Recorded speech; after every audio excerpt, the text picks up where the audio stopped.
This portion of the news brought to you by McDonald's. McDonald's, I'm loving it. From historical documents to ceremonial gifts and event articles of clothing, even articles of clothing, just some of the items which are on display at the Sir Lyndon Pinling Exhibition Room, which was officially opened at the College of the Bahamas' Harry Seymour Library. The opening of the space in memory of Sir Lyndon came on the 13th anniversary of his passing. And as Andrew Knowles tells us, it's anticipated that the collection and its contents will serve as a major research mechanism, not only for COB students, but for scholars and researchers from around the world. Kirkland Sands is studying education at COB, and he's just one of several students who now have a better appreciation for the life and contributions of the country's first Prime Minister, Sir Lyndon Pinling. Get a little understanding of what exactly went on back in the days. I saw a lot of pictures where with the different meetings and the different places Sir Lyndon has been, and it was very impressive. From historical photographs and other artifacts, including a typewriter, a pair of old shoes, and a brush, items all relevant to Sir Lyndon's personal and political life are now on display in a special room named in his honor at the Harry Seymour Library. Even vintage dresses from fashionista Dame Marguerite are included. The donation of these documents and memorabilia will provide students and members of the public with a very strong appreciation of who he was. The collection is a lasting tribute, a chronology and history of a great Bahamian man. It adds value and interest to this library space, and one that will help enrich Sir Lyndon's public legacy.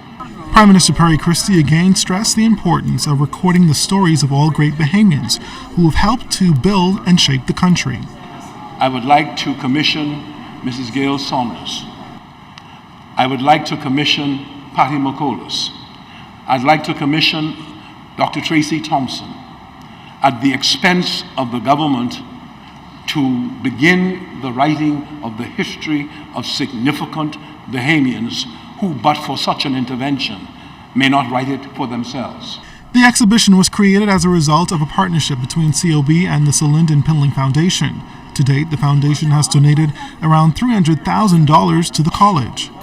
I hope that after seeing this room, those of you who, for whatever reason, choose to believe the wrong story about Lyndon Pinling will walk away from this exhibition with a new understanding and a new sense of pride of the hard work, time, commitment that he gave to this Bahamas. And for Kirkland Sands, it does just that. The library has done a pretty good job. It is a very impressive one. It speaks a lot to the history that may have been lost in the ages. I think it's a pretty good one. Andrew Knowles, ZNS Network News.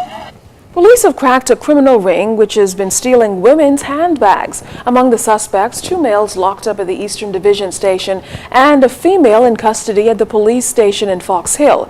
They're between the ages of 18 and 26. The handbag theft ring in question allegedly targeted some 24 handbags and purses and was found operating out of a motel in central New Providence.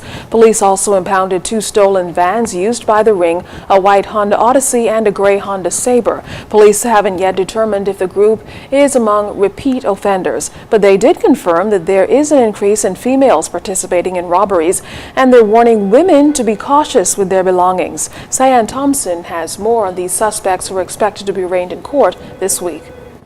For women, holding on tight to your handbags or being cautious could help stop you from becoming a victim of crime. According to officer in charge of the Eastern Division, Superintendent Elaine Sands, over the last 3 months, a ring has been operating throughout the capital, stealing handbags and purses. Police say they found most items in stolen Honda vehicles, including a white Odyssey and a gray Sabre. A number of vehicles were broken into throughout New Providence, especially along the beach area. And so these were taken from some person's vehicle. Jewelry, cell phones, etc. was found in the vehicle, and also as a result of conducting searches of the various homes. These items were recovered. Police believe that some tourists may have also been robbed, as they found Canadian money among the stolen items. Superintendent Sands is more concerned, though, that the general public, in particular women, are not exercising good judgment when it comes to securing their belongings. We advise residents who are attending the beaches or even going into a store. Wherever you go, you take your valuables with you.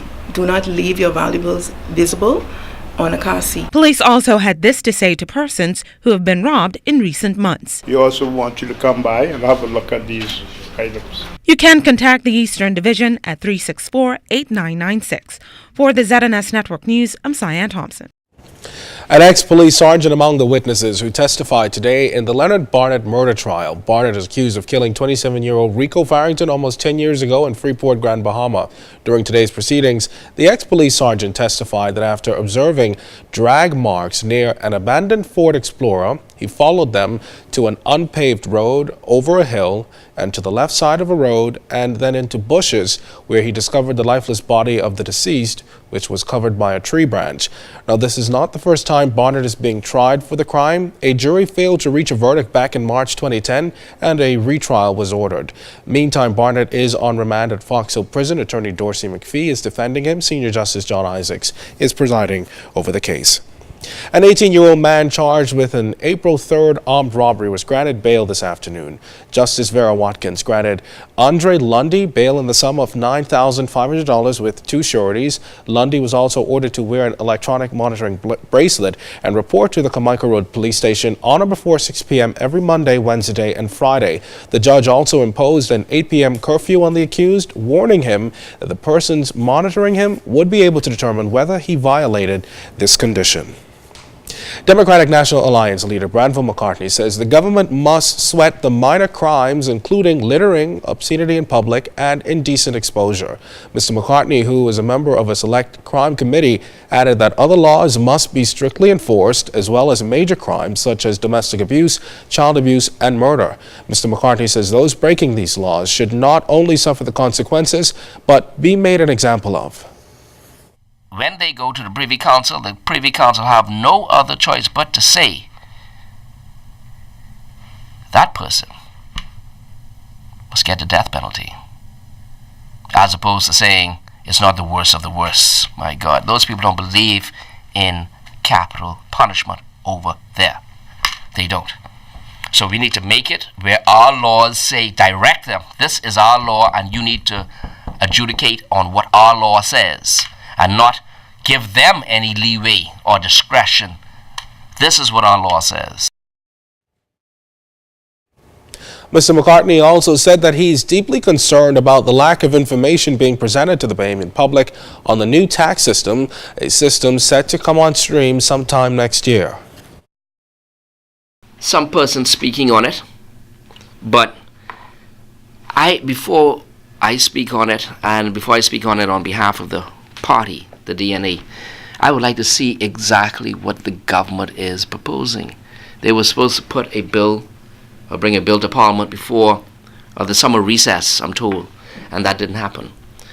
You hear a number of things, number of concerns out there, but I would like to see black and white before there's any comment what the government's position is. Now, my concern is VAT is a whole different type of taxation. And the government has indicated that this system must be in by July 2014. Now, again, educating the public is fundamental. A local organization with special emphasis on parental guidance is giving sound advice to parents for the upcoming school term. Founder of the Precious Presence Parental Guidance Limited says for the past 16 years, the mentorship program has enlisted thousands of Bahamian families. Apostle Cooper says the goal of the organization is to educate Bahamian families about their role in society. And if your child is between the age of 3 to 10 years old, you be the nanny for your child. You trust your child. Don't entrust your child to nobody. Don't send your child nowhere. Let that child know that you're concerned and you care. The first 7 years of a child is very vital to the mother. If that child watches that mother or that father as they rear them within that first 7 years, they become more structured. Now, Apostle Cooper also gave several reasons for the lack of parental involvement in public schools. Lack of not knowing. the knowledge, because right now we have more children who are raising children. The generation of parents are much younger now than before, and not sufficient information have been passed on. There's actually no legacy, no foundation for them to build on. Dozens of married couples, singles and divorcees flocked to Roslyn Square last night to attend the special Marriage is Honorable event hosted by members of the Grace Community Church and Rex Major and Associates. The event is just one of the calendar events to commemorate the country's 40th anniversary of independence. Senior pastor of Grace Community Church, Lyle Bethel, talked about the importance of a marriage as a solid foundation for the family. We do not in any way mean to say here today that just because a man and a woman get married, that automatically a healthy family life is assured. On the contrary, we confess that many men and women who marry were not truly prepared to do so. In fact, many couples should never have been allowed to marry. We want to make it clear that merely being male and female in a marital union is not enough to guarantee a healthy, God-honoring marital relationship. Consequently, we call upon all persons intending to marry to seek professional counseling even before the final dates and details of the wedding are put in place. Coming up in sports, one team leaves for competition in El Salvador. And another team defends the Bahamas on the court. You're watching the Bahamas Tonight. This portion of the news was brought to you by McDonald's. McDonald's, I'm loving it.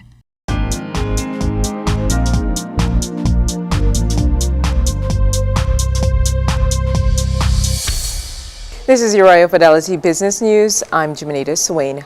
Minister for Grand Bahama, Dr. Michael Darville, says with youth unemployment figures at 33%, it's a sobering reality which makes training of local workforce a priority for government. Darville's comments came during the recent Job Opportunities and Training Awareness Day Forum at the Grand Lucaine Resort. He said the Ministry of Grand Bahama is committed to training Bahamians in the technical and vocational fields as well as the tourism sector. Payment investor and former cabinet minister Tennyson Wells revealed plans for a $700 million entertainment venture pegged to create 3,000 to 4,000 jobs for southern New Providence. Wells said more than 200 acres have been allocated for the development of a 1,000-room hotel, digital theme park, and mega yacht marina. The development, which would be 50% Bahamian-owned, will feature Bahamian history and mythology such as Bimini Road and the Chickcharney. Wells says the project's go-ahead is contingent on government's approval of a third casino license. And talk about a multi-million-dollar blunder. Computer World is reporting that CEO of Microsoft, Steve Ballmer, was forced out as CEO after Microsoft board hit the roof because the company took a $900 million write-off to account for an oversupply of the firm's struggling Surface RT tablet. The company announced that it planned to find a CEO successor within 12 months. Ballmer has been CEO since 2000 and with Microsoft since 1980 and will remain CEO until a new CEO has been identified. That was your Royal Fidelity Business News. I'm Jimenita Swain.